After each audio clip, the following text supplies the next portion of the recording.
सूत जी कहते हैं, महर्षियों, भगवान श्री हरि के अंतर ध्यान हो जाने पर मुनिश्रेष्ठ नारद शिवलिंगों का भक्ति पूर्वक दर्शन करते हुए पृथ्वी पर विचरने लगे।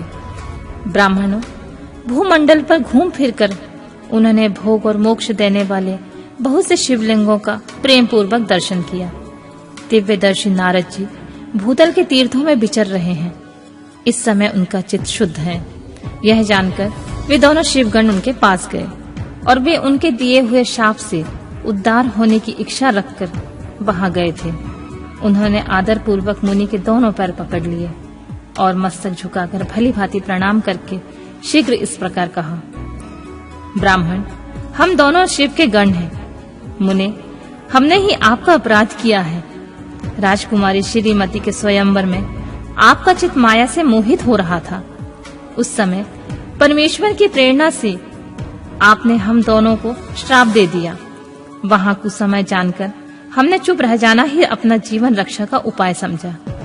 इसमें किसी का दोष नहीं है। हमें अपने कर्म का फल प्राप्त हुआ।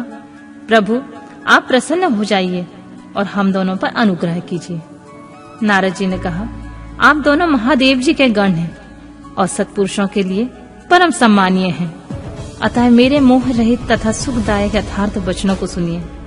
पहले निश्चित ही मेरी बुद्धि भ्रष्ट हो गई थी, बिगड़ गई थी और मैं सर्वथा मोह के वशीभूत हो गया था।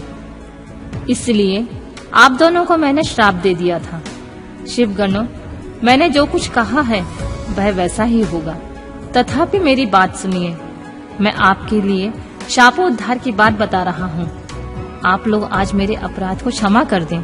मुनिवर, विश्रवा के वीर्य से जन्म ग्रहण करके आप संपूर्ण दिशाओं में प्रसिद्ध कुंभकर्ण रावण राक्षस राज का पद प्राप्त करेंगे और बलवान वैभव से युक्त तथा परम प्रतापी होंगे। समस्त ब्राह्मण के राजा होकर शिव भक्त एवं जितेंद्रिय होंगे और शिव के दूसरे ही स्वरूप श्री विष्णु के हाथों मृत्यु पाकर फिर अपने पद पर प्रतिष्ठित हो जाएंगे। सूत जी कहते हैं, महर्षियों, महात्मा नारद मुनि की यह बात सुनकर वे दोनों शिवगण प्रसन्न और सानंद से अपने स्थान को लौट गए। श्री नारद जी के अत्यंत आनंदित हो अनंत भाव से भगवान शिव का ध्यान तथा शिव तीर्थों का दर्शन करते हुए बार बार भूमंडल में विचरने लगे। अंत में वे सबके ऊपर विराजमान शिव प्रिया काशीपुरी में गए, जो शिव स्वरूपनी एवं शिव को सुख देने वाली है। काशीपुरी का दर्शन करके नारद जी कृतार्थ हो गए। उन्होंने भगवान काशीनाथ का दर्शन किया और परम प्रेम तथा परमानंद से युक्त होकर उनकी पूजा की।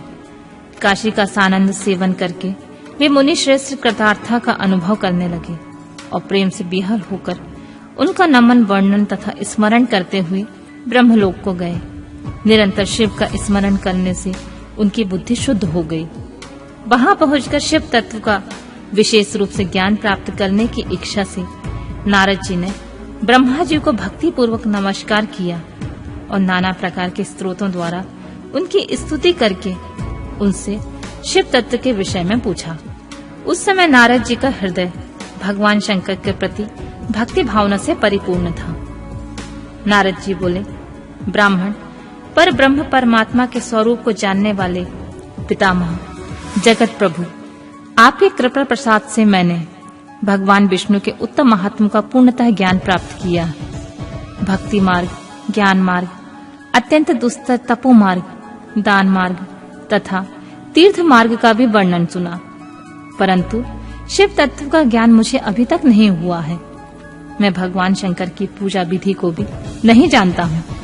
अतः प्रभु, आप क्रमशः इन विषयों को तथा भगवान शिव के विभिन्न चरित्रों को, उनके स्वरूप तत्व, प्राकट्य, विवाह, गाहस्थ धर्म सब मुझे बताइए।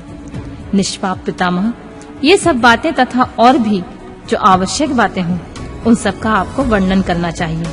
प्रजानाथ, शिव और शिवा के आर्वी भाव एवं विवाह का प्रसंग विशेष रूप से कहिए तथा कार्तिकेय के जन्म की कथा भी मुझे सुनाइए।